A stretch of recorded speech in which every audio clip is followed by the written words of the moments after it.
Él es candidato al Senado de la República en la lista del Partido Liberal con el L3. Él estuvo recorriendo Villanueva, Monterrey, Tauramena, Agua Azul, Támara, Trinidad y la noche anterior recorriendo el alumbrado navideño del municipio de Pore.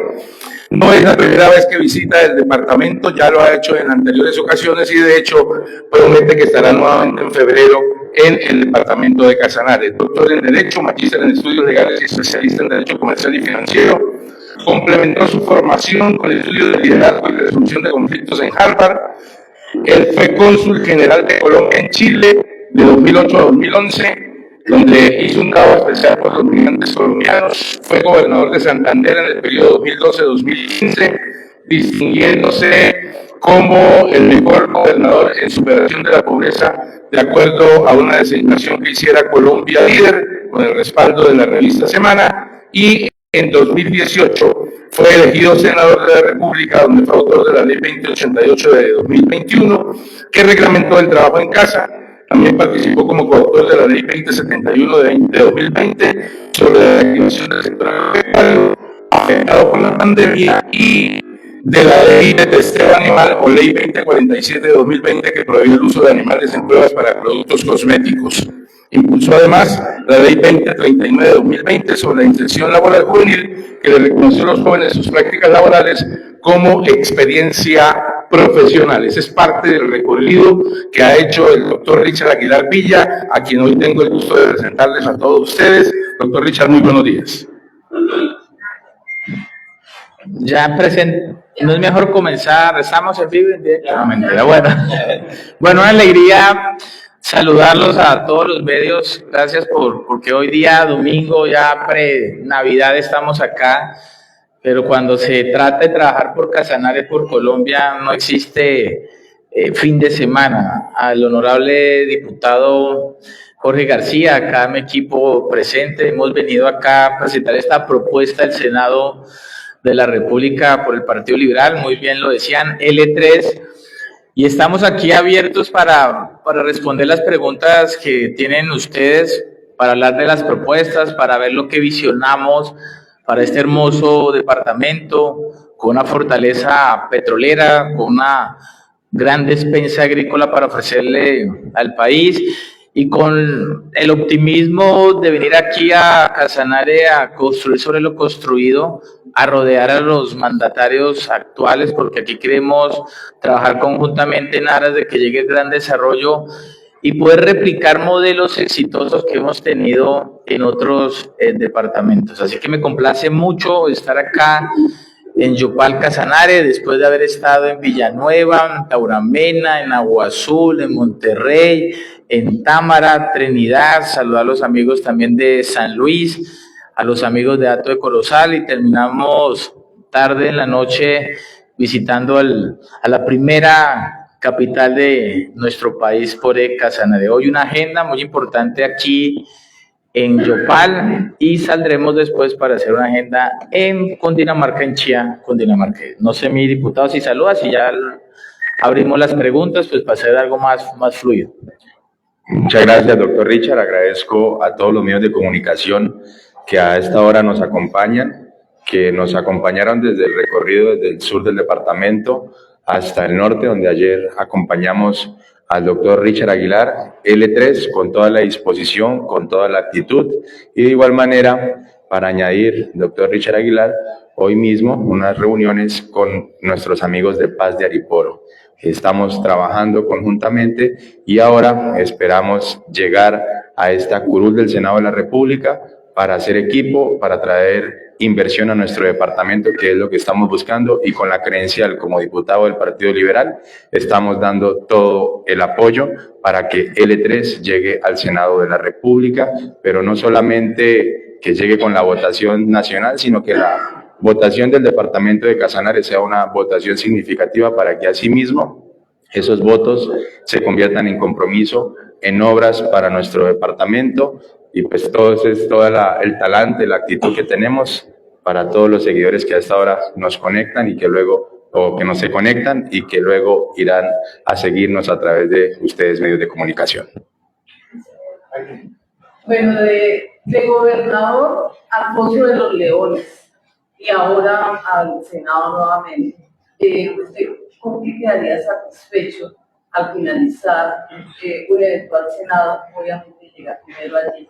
¿Con qué quedaría satisfecho y con qué quisiera que lo recordara en la historia de haber hecho en el Senado? Bueno, buena pregunta. Primero que todo, Colombia no está pasando por un muy buen momento, ¿no? Hay un gran problema en relación a la centralización. Y les quiero hablar también como exgobernador. Nosotros creemos que entre más controlamos, más ejecutivamente vamos a hacer. Y nosotros tenemos un gran problema en que no existe una verdadera autonomía de las regiones, donde alcaldes, alcaldesas, gobernadores, gobernadoras tienen que mendigar ante un gobierno nacional para que le viabilicen un proyecto. Yo me sentiré más que satisfecho si hacemos una modificación en las regalías, que Casanare vuelva a manejar no el 60% de sus regalías directas, sino el 100%, porque los recursos son de las regiones. Este es nuestro segundo departamento productor de Colombia. Y trabajar con una bancada fuerte, porque nosotros, una golondrina no hace verano, ¿no? Cuando yo les digo que vamos a construir sobre lo construido, vamos a convocar un bloque parlamentario por el Casanare, donde quiero estar en ese bloque, donde tenemos que llamar al señor gobernador, al alcalde Marco Tulio, con quien fuimos compañeros en la gobernación, el de Casanare de Santander, a los gremios, a la Cámara de Comercio y visitar a un presidente. Y decirle, presidenta, acá está este bloque de amigos, bloque parlamentario para gestionar recursos, pero que los descentralice. Entonces, lo primero, descentralización. Nosotros no podemos seguir madurando un proyecto de 1 año y medio para sacarlo ante el gobierno nacional cuando podemos hacer las cosas en 2, 3, 4 meses. Tenemos que ser un Estado eficaz y ágil. La salud es otra de las grandes preocupaciones que tiene el país. Hay que sanear las finanzas de los hospitales públicos y privados. Financieramente las EPS no están bien. Las que están intervenidas fueron intervenidas, pero están más deficitarias, es decir, la cura salió peor que la enfermedad, y son 30 billones según la Contraloría General de la Nación que se necesitan para sanear el sistema, porque los hospitales están trabajando al debe y a veces por obvias razones niegan la atención oportuna y de calidad a los pacientes porque la EPS, les doy un ejemplo, Nueva EPS no le ha pagado a los hospitales. Es un sistema que opera eficazmente siempre y cuando tenga los recursos. Queremos citas médicas que se den no en 3, 4, 5 meses, lo decía en todos los municipios, es un gran problema la asignación de las citas médicas, el diagnóstico se da y la cita se otorga en 6 meses, eso es un exabrupto, no hay dignificación para los pacientes y un proyecto de ley donde las citas se den entre 15 a 30 días máximo. Nos toca hacerlo a veces con zanahoria, pero también con garrote máximo. Y la entrega y la dispensación de los medicamentos, vamos a propender por un sistema a domicilio. Nosotros fuimos autores de la historia clínica digital, de la historia única digital. Eso fue en el año 2019 y no se está implementando esa ley.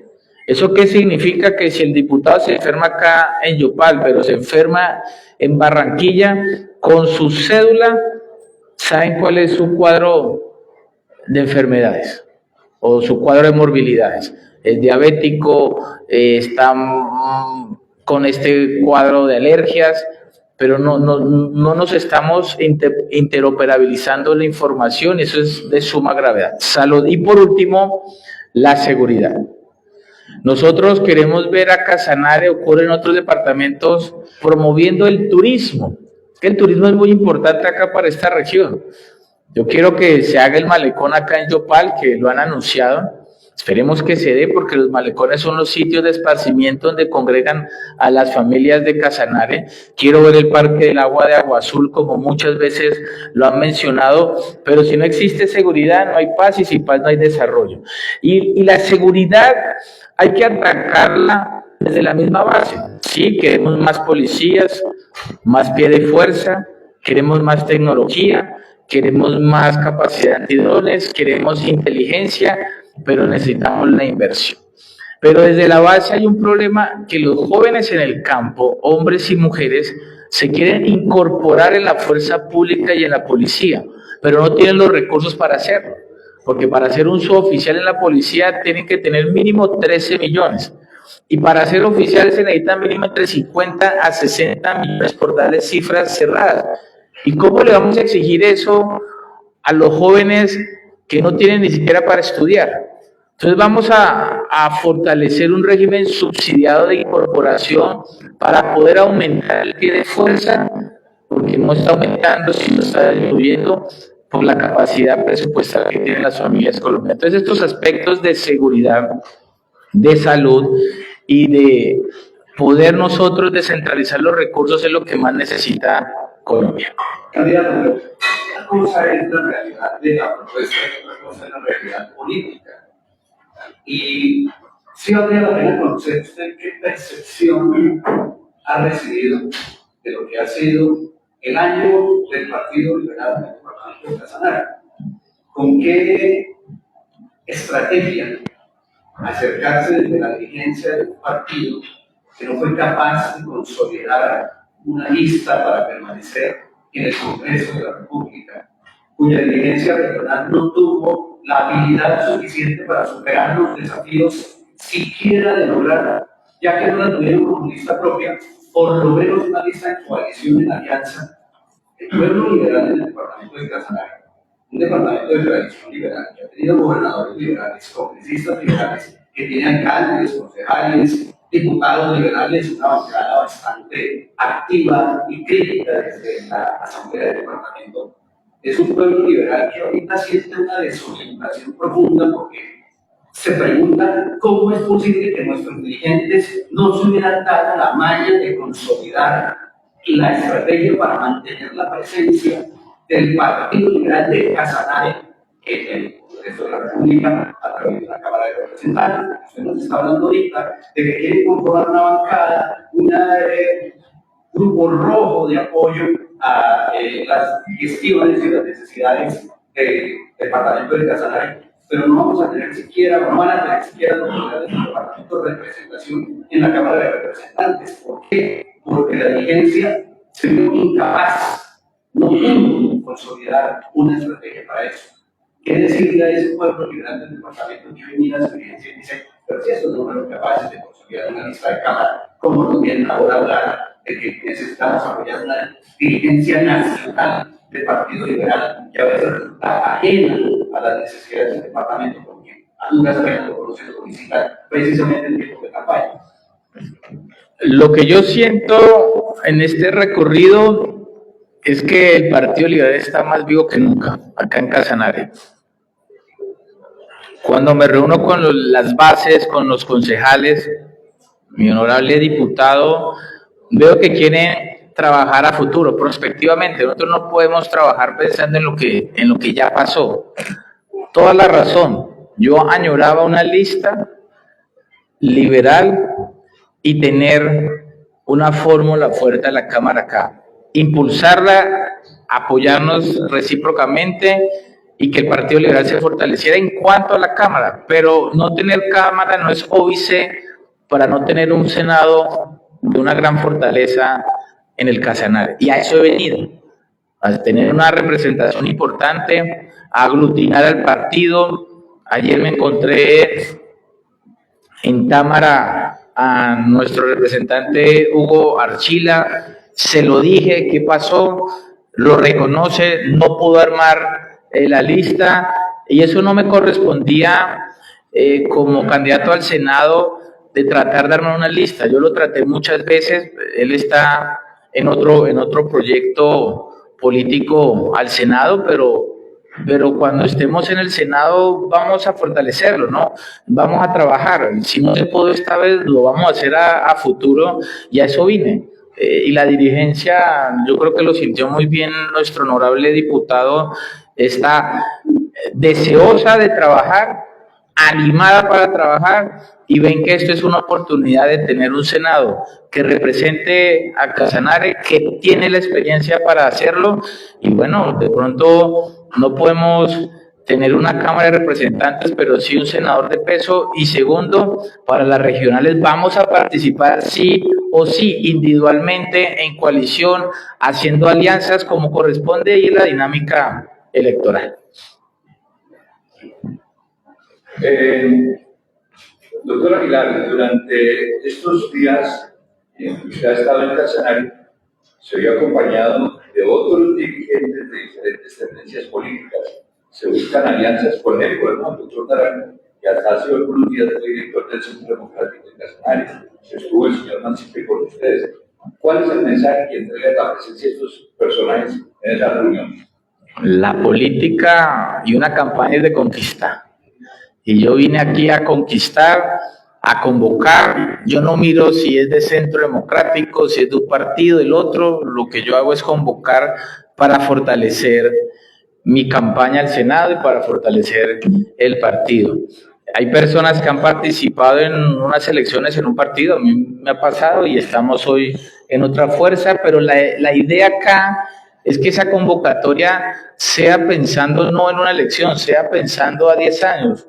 Siempre cuando tomo una decisión la pienso a 10 años, porque es que nosotros terminamos esta elección y vendremos acá a hacer la propuesta presidencial, porque en eso vamos a ser decisivos como Partido Liberal, pero posteriormente también vamos a estar acá para la gobernación de Casanare y el Partido Liberal sé que va a ser la mejor de las alianzas para ganar la gobernación, la alcaldía de Yopal y las diferentes alcaldías de cada uno de los municipios.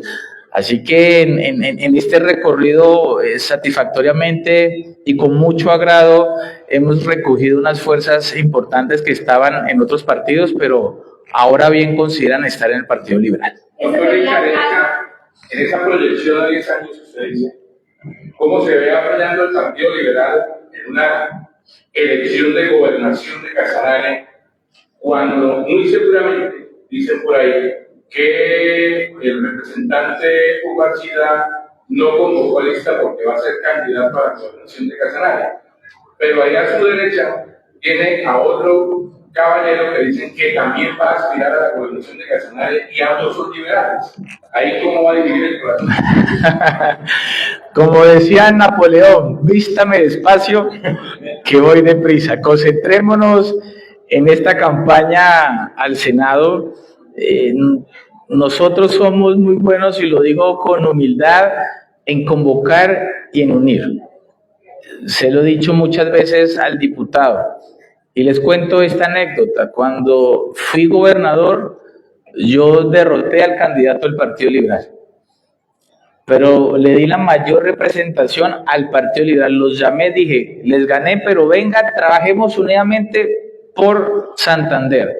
Gracias a una coalición y al Partido Liberal, logramos con el presidente Santos firmar el contrato plan más grande en la historia de nuestro país de 6.1 billones de pesos. Posteriormente, gracias a las alianzas del Partido Liberal y a los senadores de ese entonces, mi hermano logró ser gobernador de Santander. Y hoy, heme aquí, estoy en el Partido Liberal. Entonces, esto es tan dinámico que hoy me mencionan unos nombres, pero después pueden ser otros. Y una golondrina no hace verano. Aquí hay que mirar con serenidad, con madurez, con unidad, cuál va a ser la mejor propuesta, pero lo único que sí les puedo asegurar es que aquí vamos a estar levantándole el brazo a un hombre, a una mujer para la gobernación y para las diferentes alcaldías del departamento. Candidato, además de su trayectoria política, usted también ha sido escritor. Cuéntenos un poco justamente de esos libros.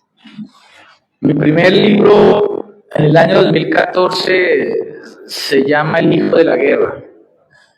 Cuento mi historia de mi niñez siendo el hijo de un hombre que le sirvió la patria en la Policía Nacional, que tuvo que combatir el peor flagelo que tiene la humanidad, que es el narcotráfico, y dirigir el operativo y darle de baja a Pablo Escobar. Todos somos hijos de la guerra. Posteriormente, como cónsul general de Chile, tuve que vivir todo ese desplazamiento forzado del Pacífico colombiano, del Cauca, del Valle del Cauca, Nariño. Me llegaban como polizones a Chile. Y cuando yo llegué teníamos una migración muy baja y aumentó en casi 100.000 colombianos que llegaban huyendo del conflicto para pues, evitar ser asesinados. El hijo de la guerra es un mensaje al país, todos somos hijos de la guerra, es el mensaje de paz, la paz no puede la paz no podemos seguir postergando, tenemos que acabar la dicotomía de que para hacer la paz tenemos que combatir a los subversivos, y a los subversivos hay que menguarlos, amenazarlos para poder sentarlos en las mesas de negociaciones. La dicotomía de los ceses bilaterales no existe, porque si hacemos un cese bilateral, ellos abusivamente terminan fortaleciéndose. Y en el foso de los leones narro un momento de difícil invierno en mi vida y hago un símil de lo que representa el foso de los leones hoy para nuestro país. El foso de los leones puede ser esta crisis profunda del sistema de salud. El foso de los leones es la falta de lo que tienen los jóvenes. El foso de los leones puede ser las enfermedades graves que puede vivir una familia sin la posibilidad de tener atención oportuna. El foso de los leones puede ser la falta de inversión en las regiones y por eso no tenemos reducción de la pobreza. Y en este último capítulo, mi país, le hago una clara propuesta a Colombia y anuncio, por supuesto, mi lanzamiento al Senado de la República. Usted aspira a llegar al Senado con el eje 3. ¿Cómo va a poner sus ojos en el lanzamiento de las tareas para ayudarnos? Lo bueno de recorrer Casanare y todos sus municipios es poder escuchar, anotar, para proponer, actuar y transformar. Y eso lo he hecho durante estos últimos 4 meses por toda Colombia. He ido a Guainía, he ido a Amazonas, he ido a Nariño, Cauca, Huila, muchos departamentos. Y un Senado, recuerden muy bien, no tiene fronteras. Un Senado es nacional y lo que yo quiero es que con la descentralización, con un bloque parlamentario lleguen billones de billones. Yo entiendo, acá hay billones, las regalías, muy bien me decía el diputado, es de 1.2 billones, pero eso es insuficiente para tanta necesidad. Entonces cuando voy a poder y me dicen que tenemos el puente que solamente tiene un carril por el río Pauto y que llevamos no meses, sino años esperando, pues es en el Congreso con este bloque donde le vamos a proponer al presidente, por favor, denos los billones que se requieren para invertir. Y nosotros tenemos 2 experiencias exitosas, hablo de mi departamento Santander y de la costa Caribe, porque también soy costeño, soy cachaqueño, nací en la costa Caribe, en Tolú, Sucre. Pactos funcionales, se firmaron uno acá muy pequeño por 1 billón, pero en los demás departamentos fueron de 3 billones. ¿Y por qué la diferencia? Porque hay unidad, porque hay gestión, porque están los gremios alineados, porque está la clase política alineada, no hay un celo político, la elección ya pasó, sentémonos ahora sí como bloque parlamentario y actuemos. Eso es lo que yo busco. Yo quiero que lleguen los billones, porque tenemos una vocación petrolera, pero hay que buscar la vocación agropecuaria, que es muy fuerte en este sector del país, y también una vocación turística. Lo agropecuario hay que resolverlo de los arroceros. Muy grave, eso no solamente ocurre en Casanare, también tenemos un problema en el Huila. Acá hay una gran despensa agrícola ganadera. Hablan mucho de los frigoríficos, pero a veces construir frigoríficos no da la solución que se requiere con tantas inversiones. Entonces acá tenemos ya un diagnóstico real de lo que representan las necesidades de Casanare para que en el Congreso podamos proponer. Yo quiero elevar mi voz por Casanare, yo quiero sacar una votación importante y que yo tenga ese poder de hablarle a un presidente ante el Parlamento y decirle: presidente, acá hay una voz por el Casanare, y hablar con los que vayan a quedar, los que queden al Senado por este hermoso departamento y los que queden por la Cámara de Representantes. Es que, ¿por qué no voy a sentarme y dígalo sin problema con nuestro exgobernador Alirio Barrera, senador actual? Va a ser senador, si así mi Dios lo quiere, y vamos a estar con Alirio, con el uno, con el otro. Él fue gobernador, yo también fui gobernador. Es que yo no hago lo que no me gusta que me hagan. Y aquí hay que darle valor a cada uno. Ellos son una fuerza importante acá en el departamento, han gobernado por 2 periodos el departamento, y por qué nosotros vamos a desconocer ese liderazgo político que tienen en el Casanare. Usted dice, yo voy a ser el senador del departamento de Casanare, senador de los casanareños. ¿Por qué cree que lo deben elegir los casanareños precisamente y destacarlo como el senador de Casanare dentro del proceso que usted ha venido haciendo? Porque siempre dice la comunidad, aparecen cada 4 años. Entonces, algo que usted pueda hacer que realmente haya hecho con el departamento de Casanare, por el cual usted pueda decir, yo voy a ser senador de Casanare. Bueno, por varias cosas, porque no soy ajeno a la realidad del desarrollo, porque acá en mi anterior senado trabajamos con el exalcalde de Yopal, Luis Eduardo. Acá estuvimos trabajando, Hugo Archila, nuestro representante liberal, exsecretario de gobierno para ese entonces, puede dar fe de ello, porque trabajamos mucho y hay que seguir trabajando por la legalización de los predios. El problema de la bendición acá es una realidad donde no hay saneamiento básico. Si nosotros queremos que crezca Yopal, tenemos que trabajar por un plan maestro de acueducto y alcantarillado para ampliar muy bien y desarrollar altura, porque acá necesitamos desarrollar y urbanizar a Yopal de altura. Y la excusa siempre es que dicen, no, es que Richard no nació en Casanare, y se lo decía a algunos medios ayer, y a cada uno, o lo incluyo en cada uno de mis discursos. Yo nací en Tolú, Sucre, yo soy costeño de Sucre, departamento de Sucre, pero goberné a Santander. Y nadie es profeta en su tierra. Y logramos gestionar para Santander. Y yo no pongo fronteras entre los departamentos, pero sí una vocación y un amor por la tierra, y acá este amor lo tenemos por el Casanare. Y sí, lo digo abiertamente, quiero ser un senador con una amplia e importante votación de este departamento, y vamos a estar acá trabajando.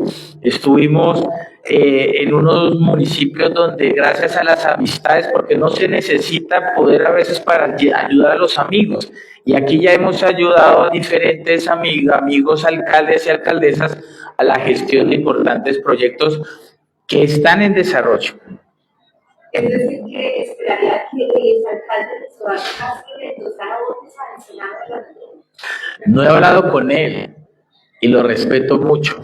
Tengo una profunda amistad con él. Miren cómo es la política, ¿no? Goberné con Marco Tulio siendo gobernador. Y cuando yo llegaba acá como senador, me recibía Marco Tulio y Luis Eduardo.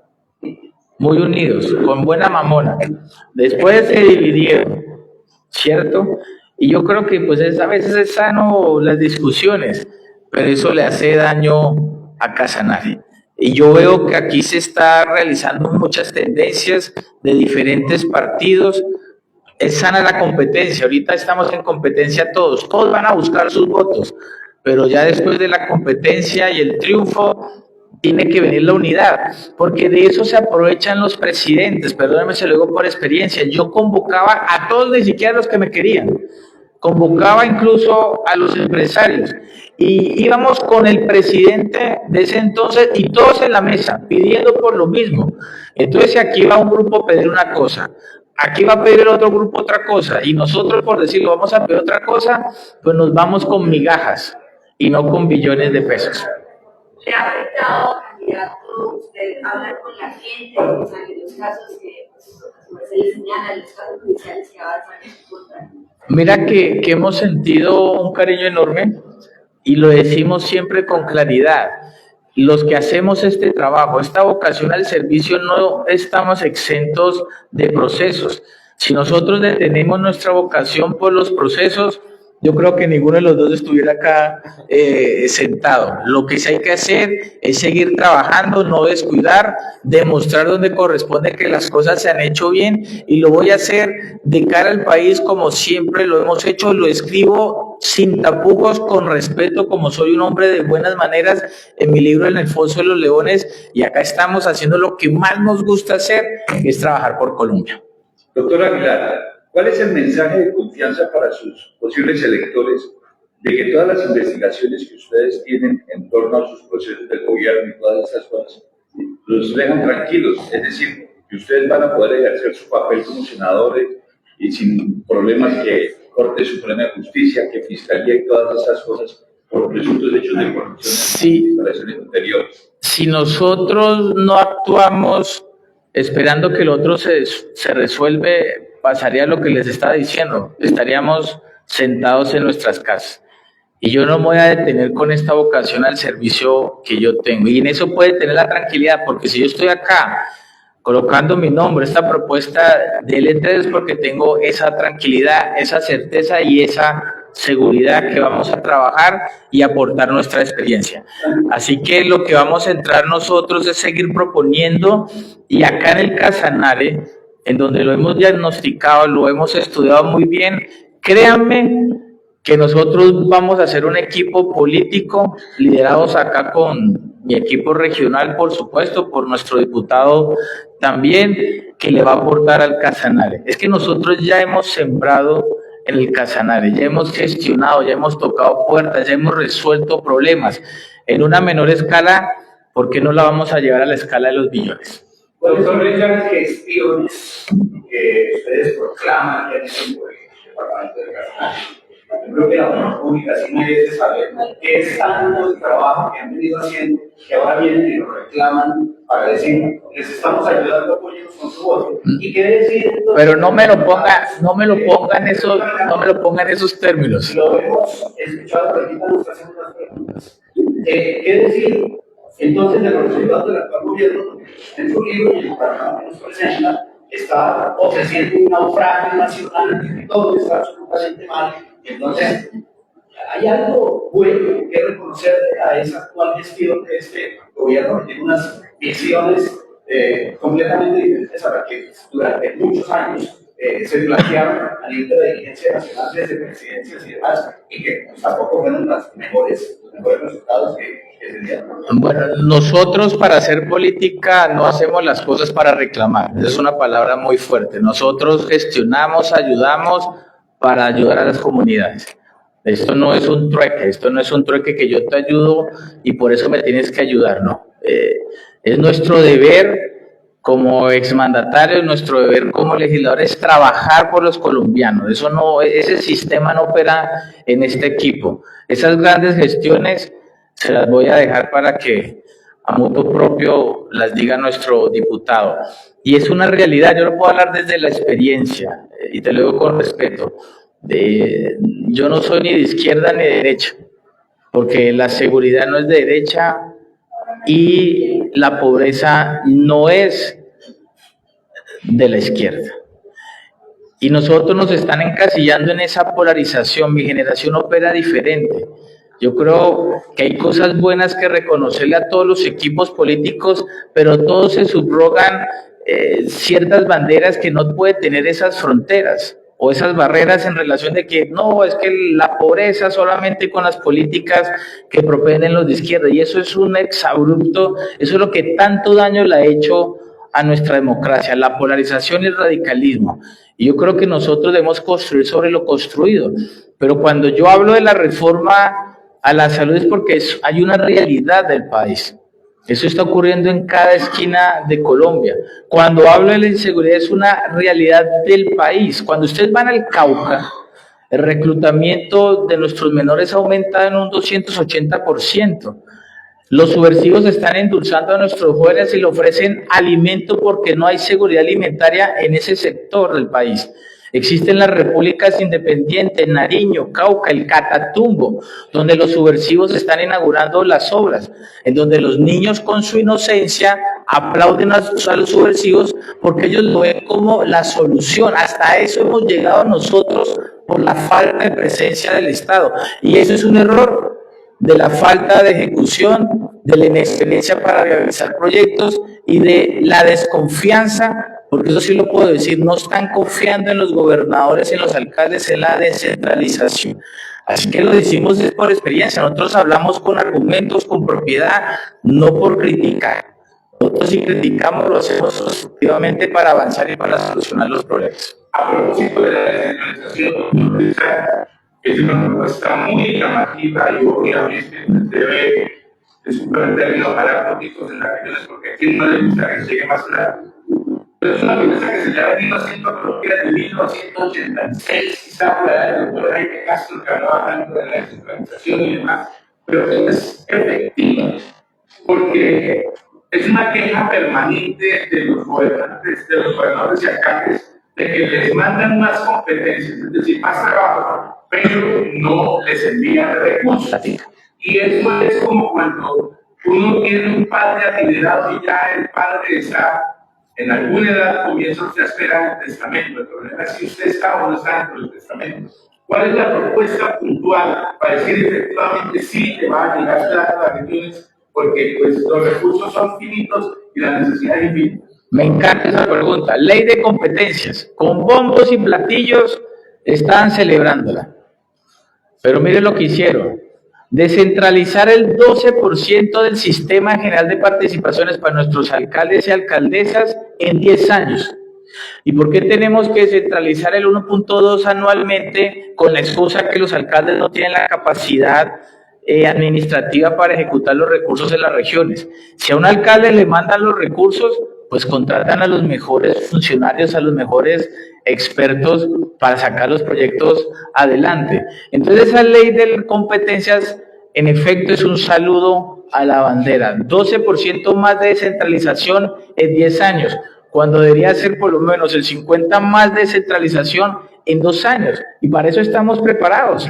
Hay que confiar en los alcaldes y en las alcaldías y en las gobernaciones. Y en el tema de las regalías, nosotros en el anterior Congreso tratamos de la descentralización total, pero un funcionario de ese gobierno me llamó y me dijo: Richard, no nos quite el poder, deje de actuar como gobernador, usted es legislador, porque en mis proposiciones yo quería que se descentralizara el 100% y que dejáramos depender de los OCAD, de los órganos colegiados de decisión. Eso es un exabrupto, un proyecto que debe salir en 3 meses, se aprueba en 1 año y medio, porque necesita la viabilidad de 2, 3 ministerios de planeación nacional, cuando los recursos son de los amigos de Casanare. Entonces, ese sistema no está siendo operativo, no es eficiente y estamos perdiendo tiempo para poder ejecutar correctamente. El sistema estaba plagado de corrupción. Entonces, ¿qué hacemos? Porque si en el anterior era la corrupción y en este es la tramitología, lo cierto del caso es que los recursos de regalías no se están utilizando de manera responsable, y esa muchas veces no es responsabilidad del gobierno nacional, sino también en buena parte de la dirigencia territorial. Pero justos no pueden pagar por pecadores. Y cuando se hizo eso, había un hecho en La Guajira. Pero ¿por qué el Casanare tiene que responder por lo de La Guajira? ¿Por qué Santander tiene que responder por lo de La Guajira? Yo prefiero que exista un mayor control desde los órganos para las regiones, pero que haya ejecución. Mire cómo es de perverso el sistema. Planeación nacional para controlar el sistema actual de regalías se gasta 1 billón de pesos por el sistema de monitoreo. 1 billón de pesos. Y ese billón de pesos, yo me pregunto, ¿no se lo podemos dar a los alcaldes para que tengan mejor ejecución, mayor capacidad técnica? Por supuesto que se puede hacer. Entonces no podemos generalizar, porque ese ha sido el gran problema de Colombia. Uno comete un error, entonces todos tienen que pagar. Entonces pero con este sistema, en este sistema también se ha presentado, pero con un agravante, que por lo menos antes había más ejecución. Ahora los recursos se están quedando, es que son 30 billones, ¿no? 30 billones. Y si usted mira cuántos ha ejecutado, no hemos llegado ni siquiera al 30% de ejecución del sistema de regalías, que depende, porque hay un fondo del 40%, lo que depende de la nación es complejísimo. Le doy un ejemplo con un alcalde.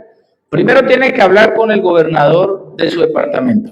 Tiene que buscar al gobernador de los otros departamentos. Tiene que sentarse con sus compañeros de los otros departamentos. Necesita viabilidad de planeación nacional. Necesita viabilidad de Hacienda y del sector. Si es una vía, entonces váyase para el Ministerio de Transporte en Vías. Si quiere algo agropecuario, váyase para el Ministerio de Agricultura. Mire todos estos vericuetos administrativos, lo que padecen nuestros alcaldes, alcaldesas y los gobernadores. Yo lo digo fuertemente en mi libro. con respeto, y no lo hablo por este gobierno, ha pasado en muchos gobiernos, alcaldes, alcaldesas, gobernadores y gobernadoras parecen mendigos ante el gobierno nacional. Ayer me lo decía un alcalde que alcancé a saludar antes de salir para una cabalgata, me decía, yo estoy cansado de viajar a Bogotá, porque de 10 diligencias que hago, ni una me está saliendo.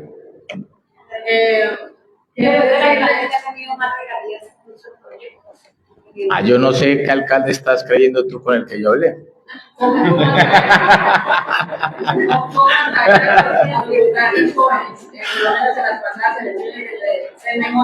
Hubo poca participación de los jóvenes. ¿Cómo lograr atraer justamente en esas próximas elecciones a esa población que es tan importante, pero que poco está creyendo en la política? Melanie es nuestra consejera de Juventudes en Agua Azul, 15 años, y está preocupado por el estudio y está preocupado por el aspecto laboral. Y con Melanie y con nuestros consejeros de Juventudes a nivel nacional vamos a hacer 3 propuestas. Primero, hay que resolver lo del ICETEX. 60,000 jóvenes se han quedado sin estudiar porque no le asignaron el presupuesto al ICETEX. Es un proceso leonino el del ICETEX porque condonan a los que no están pagando, pero no les dan beneficio a los que pagan puntualmente. Entonces el ICETEX tiene que recibir o hacerse una reforma con mayor presupuesto. Un proyecto de ley o una ley que ya existe, la ley de primer empleo.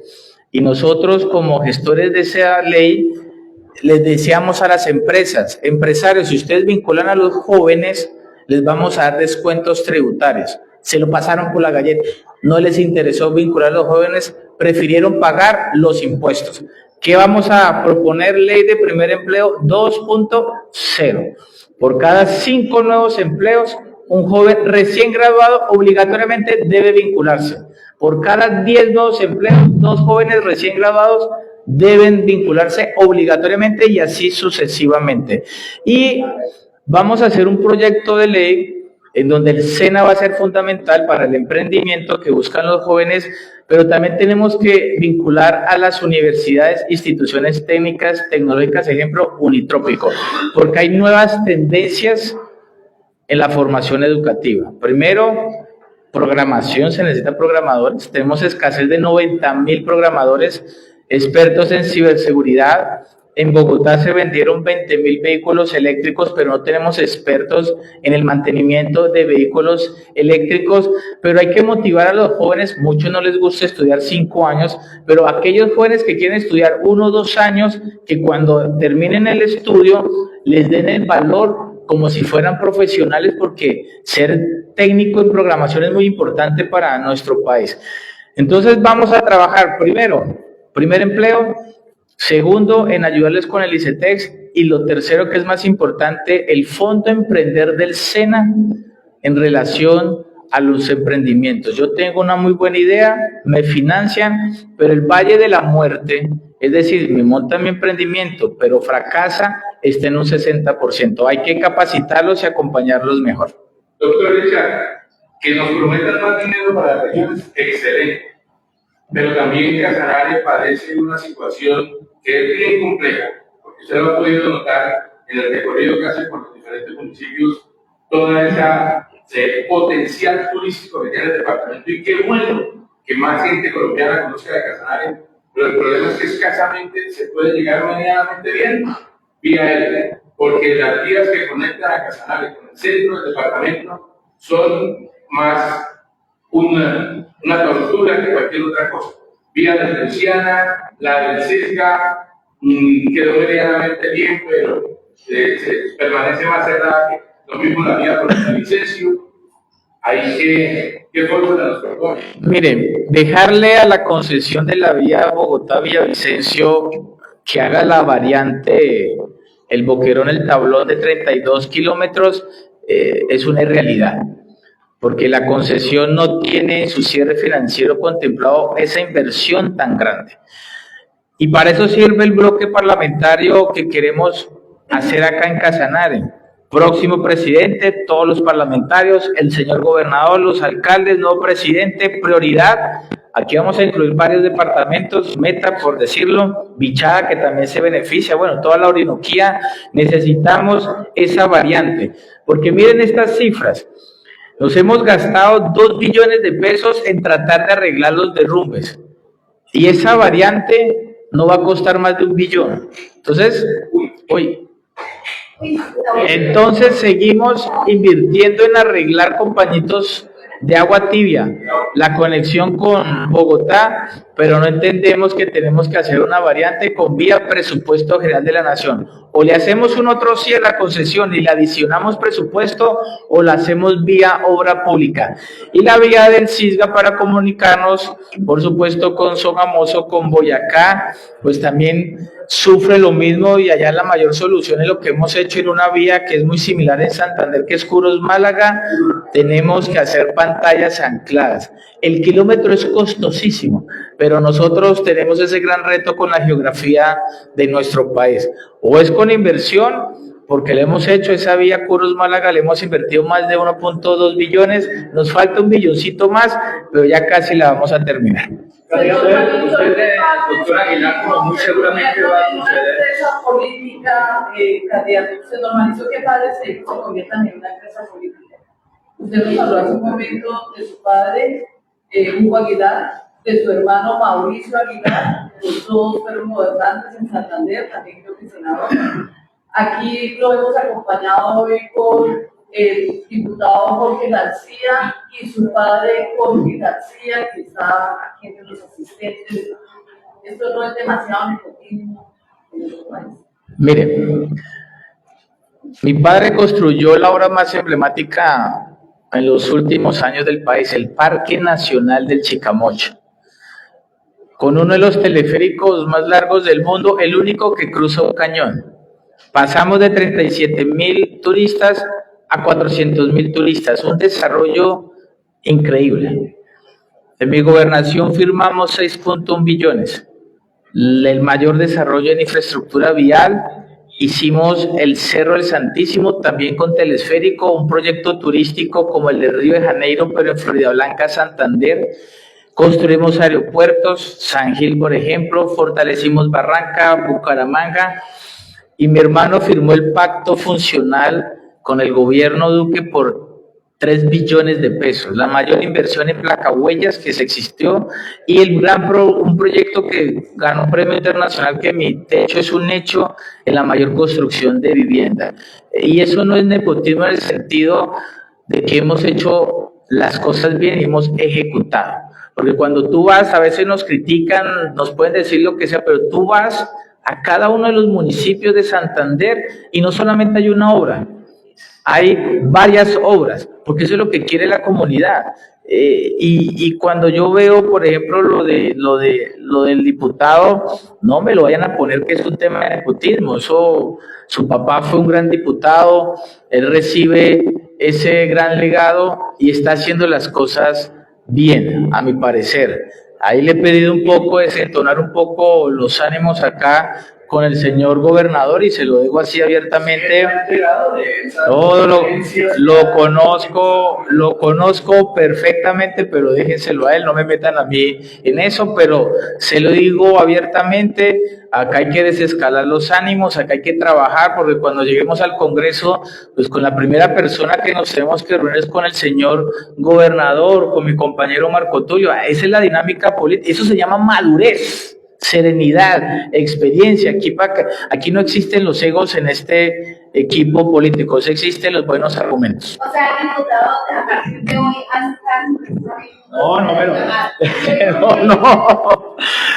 No, que haga caso. Esto es de parte y parte, perdónenme. Desescalar los ánimos es de parte y parte. Y miren, yo no le echo la culpa al gobernador ni al diputado. Léanse el segundo capítulo de mi libro, se llama La soledad del poder, en donde digo que los aduladores son los peores enemigos de los mandatarios. Uno le habla por acá, otro le habla por acá, es que usted es gobernador, es que usted es diputado, y a la larga, al final uno termina diciendo, oiga, nos hubiéramos sentado a hablar, hubiéramos dejado tanto intermediario. invito a comiendo porque... Espérate, termino.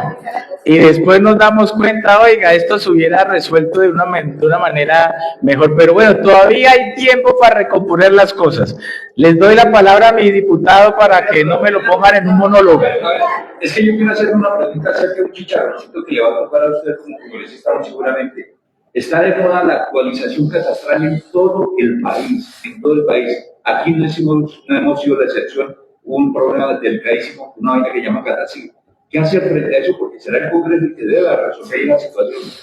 Pues se necesita el catastro multipropósito, sobre todo para las ciudades que tienen muchas invasiones, ¿no? Como lo ocurre aquí en Yopal.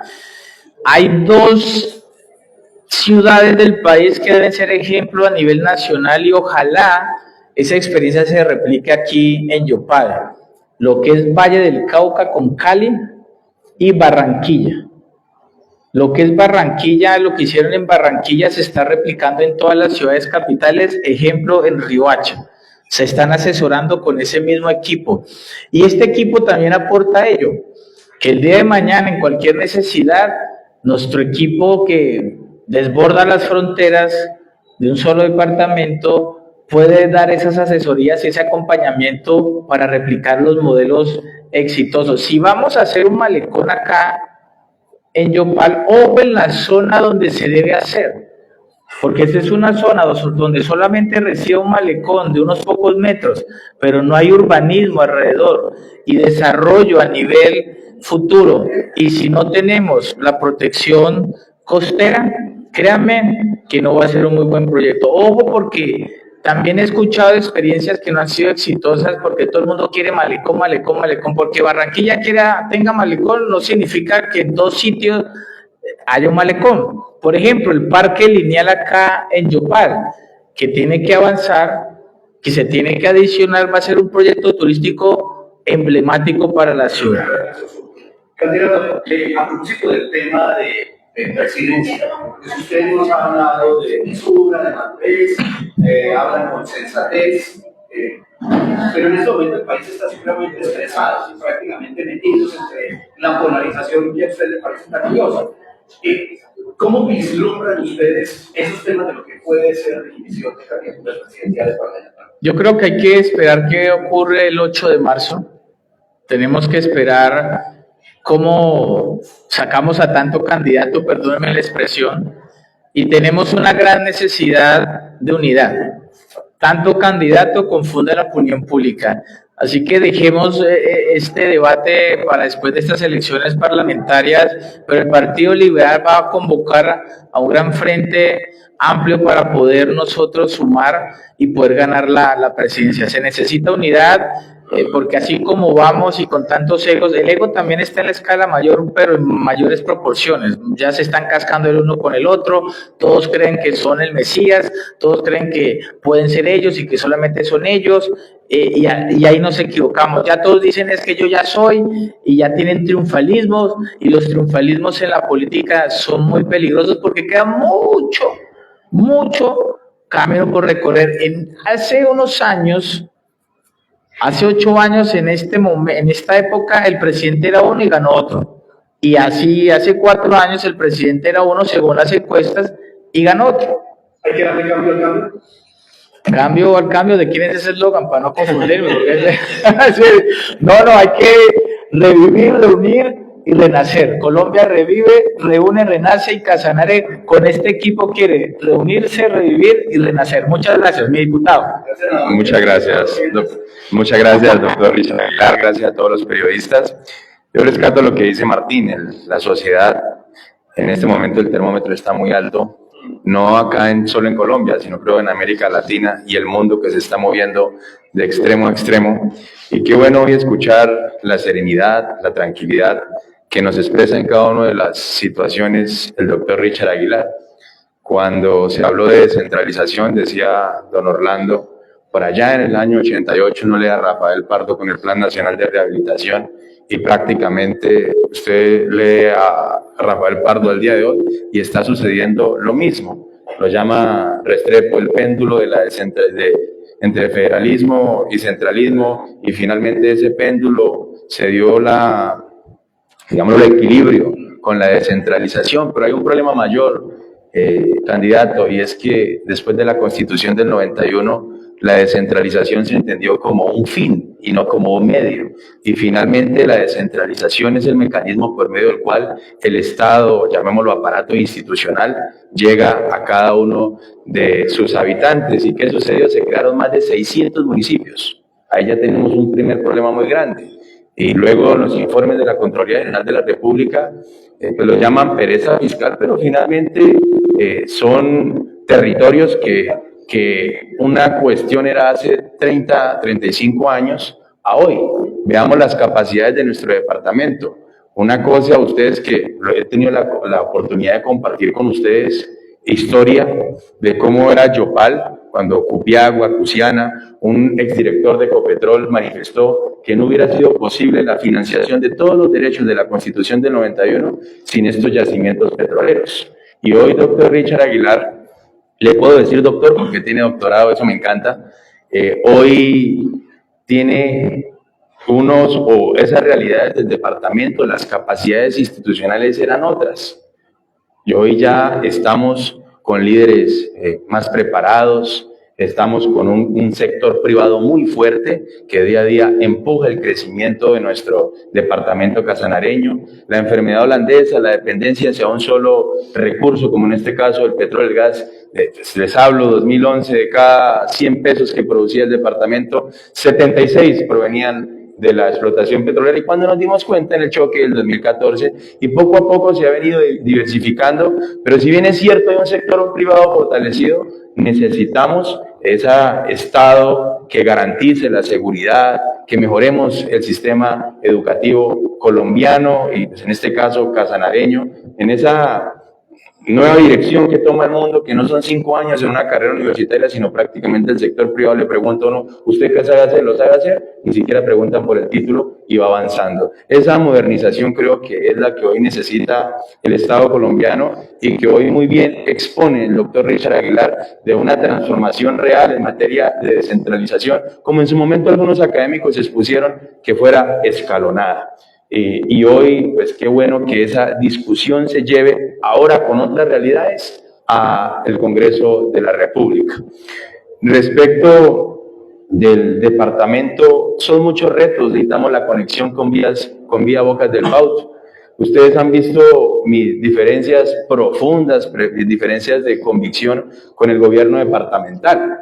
Y pues realmente me da risa, y Claudia decía, bueno, ya lo calmó, no lo calmó. Pues más allá de eso es que uno no está de acuerdo con muchas actuaciones y es nuestro rol como corporado levantar la voz.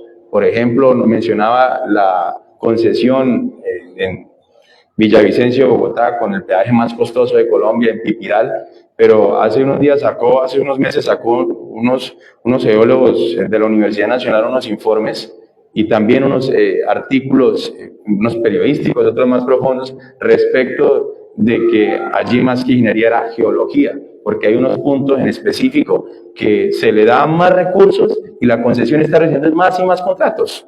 Finalmente hay una concesión, pero se le está dando más plata para atender puntos críticos. Y yo creo que esa labor será la que represente nuestro senador desde el control político. Necesitamos la conexión con el interior del país. Está la vía Alcusiana, más de 116 fallos. Hablaba en algún momento con un director de Invías, pero también tenemos la vía Badondo-Labranza Grande. Es una oportunidad. Quedó en un pacto territorial, de esos que usted menciona, en un pacto funcional, pero también hay una vía que es por Atocorozal, Sácama, La Salina, digamos, lo que por ahí pasa, a llegar a Socha. También nos comunica con el interior del país y hay una situación. Ya es un contrato que está ejecutando, pero es una de las críticas que nuestro candidato ha hecho a esos contratos en el largo plazo. Contratos de 7, 8, 9 años, que a veces la gente dice se robaron la plata, pero resulta que su ejecución año tras año son 4, 10 kilómetros máximo y el contratista ejecuta y después a través de la vigencia futura espera la ejecución y espere lo siguiente. Y es una situación también de la planeación presupuestal que hoy no lo tocó el senador, pero pues ya se ha vivido. Y respecto a mi querida amiga Marta Cifuentes, respecto del nepotismo, mi padre la última vez que pidió votos fue en el año recuérdenme, 2007, cuando fue candidato a la asamblea. ¿Cuántos años tenías? Bueno, es que por ahí unos 12 años. Ya me acuerdo que obtuvo la mayor votación en su momento. Nos parecemos en algo que somos de retos. Y yo le dije, papá, voy a sacar la máxima votación en esta. Y pues lo logramos, pero finalmente eso obedece al trabajo y al pueblo. Así como en su momento se luchó por las viviendas de Pajariporo, por llevar el gas al norte del departamento, por puentes, por pavimento, por mejorar la salud.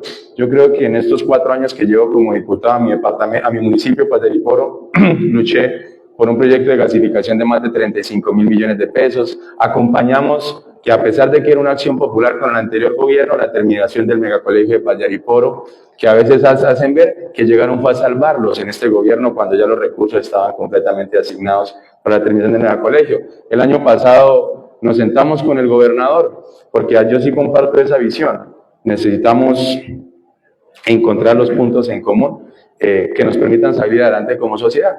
Y permitimos llevar 27.000 millones de pesos para Pajariporo, en 15 kilómetros de tratamiento superficial doble, 1.200 familias con gas, etcétera. Pero yo quería hacer esta precisión, esta claridad, para reafirmar en nuestro compromiso con el doctor Richard Aguilar, y ya los temas de la política doméstica ya estaremos avanzando, pero en este caso lo que queremos es acompañar la candidatura Partido Liberal Colombiano número 3, y que por medio del senador de la República logremos traer más recursos. Las políticas, los programas, los proyectos se logran con disposición, con voluntad, pero para que hayan recursos, y ese es el acompañamiento. L3, L3, L3.